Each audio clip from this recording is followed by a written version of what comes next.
학교폭력 퇴학처분, 구호조치 행정심판 심층 분석. 학교폭력 구호조치인 퇴학처분은 가해 학생에게 내려질 수 있는 가장 중한 징계로서 학생의 교육권과 인생 전반에 치명적 영향을 미치는 중대한 행정처분입니다. 특히 의무교육 대상이 아닌 고등학생에게만 적용되어 실질적으로 교육기회를 박탈하는 극단적 조치입니다. 퇴학처분의 법적 성격과 요건, 법적 근거와 제한사항, 학교폭력 예방 및 대책에 관한 법률 제17조 제1항, 제9호에 따른 퇴학처분은 다음과 같은 제한이 있습니다. 의무교육과정 초등학교, 중학교에 있는 가해 학생에게는 적용되지 않음. 실질적으로 고등학생에게만 적용 가능한 최종적 징계수단. 생활기록부에 영구 기재되어 삭제 불가능. 퇴학처분 기준과 심해 요소. 학폭위는 다음 5가지 요소를 종합적으로 평가하여 퇴학 여부를 결정합니다. 사안의 심각성, 0에서 4점 배점. 고의성, 계획성과 의도성 정도. 지속성, 반복적 가해 행위 여부. 가해 학생의 반성 정도. 화해 정도, 피해 학생과의 관계 회복 노력. 일반적으로 성폭력, 강도, 방화, 상해 등 강력범죄 수준의 학교폭력이 발생했을 때 퇴학처분이 검토됩니다. 행정심판의 핵심 쟁점. 1. 절차적 적법성 위반. 퇴학처분 과정에서 가장 자주 다투어지는 쟁점은 절차적 하자입니다. 의견 진술 기회 보장 여부. 광주지방법원 2024고합 1만 737 판결에서는 원고가 학폭위에 직접 출석하지 못했더라도 의견 진술서를 제출하고 보호자가 참석하여 구체적으로 진술한 경우 절차적 하자가 없다고 판단했습니다. 사전 통지의 적정성, 가해 학생과 보호자에게 심해 대상 사안이 특정되어 고지되었는지, 참고자료 제출 기회가 충분히 제공되었는지 여부가 중요합니다. 학폭위 구성의 적법성. 위원회 구성이 법령에 맞지 않을 경우 전체 절차가 무효가 될 수 있습니다. 2. 사실관계 인정의 문제.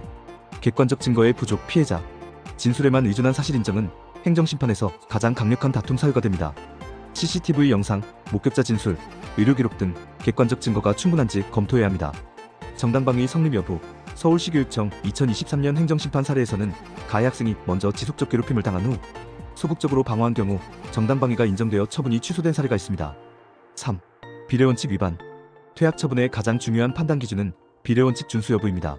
최소침해 원칙 1에서 8호 조치로도 목적 달성이 가능한지 여부를 검토해야 합니다. 특히 학생의 나이, 반성 정도, 개선 가능성 등을 종합 고려했는지가 중요합니다. 법익 균형성. 중앙행정심판위원회 2012년 사례에서는 청구인이 퇴학처분으로 입게 되는 불이익보다 피해 학생 보호와 가해 학생, 선도교육을 통한 공익이 더 크다고 판단하여 퇴학처분을 유지했습니다. 실제 행정심판 사례 분석. 퇴학처분 취소 성공 사례. 법률사무소 사례. 고등학교 졸업을 앞둔 학생의 퇴학처분에 대해 집행정지를 인용받아 학생이 다시 등교할 수 있게 된 사례입니다. 출석일수 문제와 졸업의 시급성을 강조한 것이 주요했습니다. 일부 인용 사례. 행정심판위원회에서 접촉금지, 교내봉사, 특별교육 조치를 취소한 사례도 있습니다. 피해 학생 진술의 신빙성 부족과 객관적 증거 불충분을 이유로 인용되었습니다. 퇴학처분 유지 사례. 광주지방법원 2024고합 1만 737 사례. 칼을 이용한 폭력행위로 피해 학생에게 공포심을 준 사안에서 퇴학처분이 유지되었습니다. 법원은 다음 사유를 제시했습니다. 칼을 휘두르고 비상탈출용 망치로 버스 유리창을 파손. 3명을 더 죽였어야 했다는 발언으로 다른 학생들이 불안 호소. 사전에 칼을 준비하고 손에 본드를 붙인 계획성. 대안학교 입학 등을 통해 교육기회 완전 박탈은 아님. 행정심판 청구 전략. 1. 청구기간과 집행정지. 퇴학처분 통보를 받은 날로부터 90일 이내, 실제 처분일로부터 180일 이내에 청구해야 합니다. 퇴학처분은 통보 후 즉시 집행되므로 반드시 집행정지 신청을 병행해야 합니다. 2. 핵심 주장 포인트. 절차적 하자, 소명기회 미보장, 위원회 구성하자, 편향적 조사 등을 구체적으로 지적해야 합니다. 사실관계 오인, 객관적 증거 부족, 피해자 진술의 신빙성 문제, 정당방위 성립 가능성 등을 제시해야 합니다.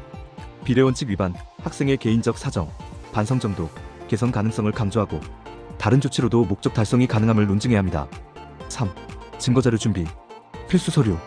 학폭위 의결서 및 처분 통지서, CCTV 영상 및 캡처본, 목격자 진술서, 의료진단서 및 치료기록, 학교생활기록부, 반성문 및 화해 노력 증빙자료, 보강자료, 학생의 평소 품행에 관한 교사의견서, 상담기록 및 심리치료 증빙, 피해 회복 노력 관련 자료, 가정환경 및 개인 사정 관련 자료, 집행정지 인용 요건.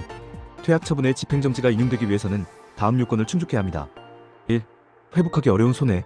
퇴학으로 인한 교육기회 박탈, 진학과 취업에 미치는 영향, 사회적 낙인 효과 등 회복 불가능한 피해가 발생함을 입증해야 합니다. 2. 긴급한 필요성.